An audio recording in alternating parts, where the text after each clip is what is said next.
Si Dios nos dio el libre albedrío para tomar nuestras propias decisiones, entonces ¿por qué nos condena?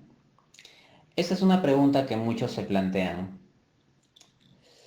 Sin embargo, creo que la mejor forma de responder a la pregunta es preguntando sobre la pregunta, es decir, cuestionando las premisas o presupuestos que tiene esta pregunta. Y en particular ubico dos cláusulas. La primera, si Dios nos dio el libre albedrío para tomar nuestras propias decisiones. Y segunda, que Dios nos condena.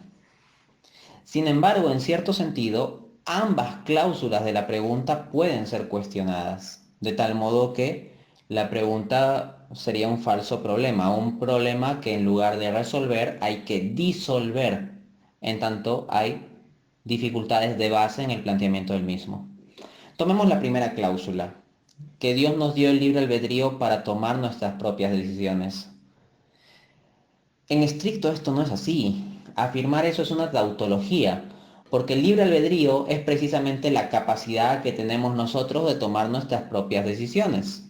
Entonces, decir que Dios nos dio el libre albedrío para tomar nuestras propias decisiones sería lo mismo a decir que Dios nos dio el libre albedrío para que tengamos libre albedrío. Pero al menos en la concepción del teísmo cristiano esto no es así, sino que la libertad está orientada hacia el bien. La razón por la cual Dios nos da libre albedrío es para que nosotros podamos amar, para que nosotros podamos vivir en el amor. Pero resulta que el amor, por definición, es un acto de la voluntad y en consecuencia una precondición para que pueda haber genuinamente amor es que haya voluntad libre. Así, de este modo, los robots no aman. Pueden programar a un robot para que me diga todos los días que me ama y eso no significa que el robot me ama. El amor es auténtico en la medida en que es libre. Entonces, Dios es el amor en esencia. Dios quiere que el hombre participe de esa plenitud de realización del ser, de felicidad, de acto puro que es amar.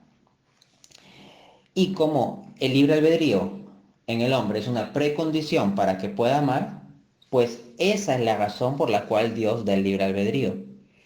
Pero precisamente como se trata del hombre de un ser contingente con libre albedrío, puede darse de forma fáctica la posibilidad de que elija no amar. O sea, si uno tiene la posibilidad de elegir amar, tiene también la posibilidad de elegir no amar como ser contingente abierto a posibilidades. Y cuando el hombre elige no amar y actúa conforme a ese no amor, entonces rompe la ley moral. Cualquier ruptura a los 10 mandamientos, por ejemplo, se da a partir del no amor. Por ejemplo, el que roba, el que miente, el que comete actos impuros, el que mata, etc., hace todo eso en virtud de que se niega a amar auténticamente en el aspecto específico del que trate el pecado en cuestión. Asimismo, los 3 primeros mandamientos son referidos al amor a Dios.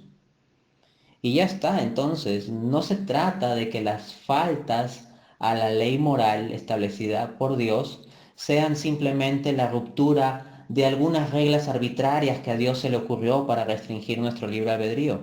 No, Dios nos da nuestro libre albedrío para que nosotros podamos vivir en el amor y si nosotros libremente elegimos vivir en el no amor y actuar en consecuencia, ese es el problema. Ahora pongamos en cuestión la segunda cláusula de la pregunta, que Dios nos condena.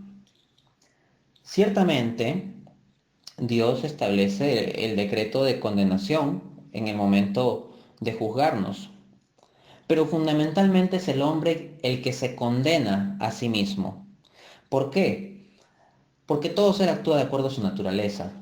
Y Dios, siendo el bien y la justicia mismas, no va a ser algo que sea intrínsecamente malo o injusto. La maldad y la injusticia vienen de la deficiencia en la voluntad del hombre cuando se niega a seguir el orden del amor, que es el orden de la sustancia misma de lo que Dios es. Entonces, la causa primera en el sentido operacional La causa primera de la condenación del hombre en la visión tomista, en el teísmo cristiano tomista, es el hombre mismo, la causa primera de su condenación. Así que en lugar de poner la pregunta en términos de que arbitrariamente Dios nos condena porque no hicimos lo que Él le dio la gana, lo que debemos entender es que no, que fundamentalmente es el hombre el que se condena a sí mismo. Y eventualmente si el hombre insiste en esto, pues Dios respeta su libertad. Si el hombre entiende el libre albedrío como hacer lo que le da la gana y el hombre continuamente quiere vivir dándole la contra al orden del amor, dándole la espalda a Dios, pues entonces Dios respeta ese libre albedrío.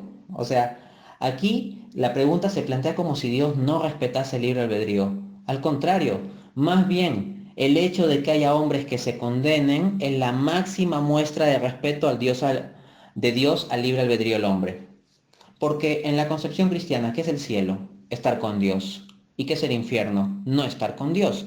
Ese es el aspecto fundamental de lo que es el cielo y el infierno, lo que constituye la esencia de los mismos, o lo que los define. Ya las demás particularidades que uno pueda discutir sobre el cielo o el infierno serán más aspectos accesorios o accidentales.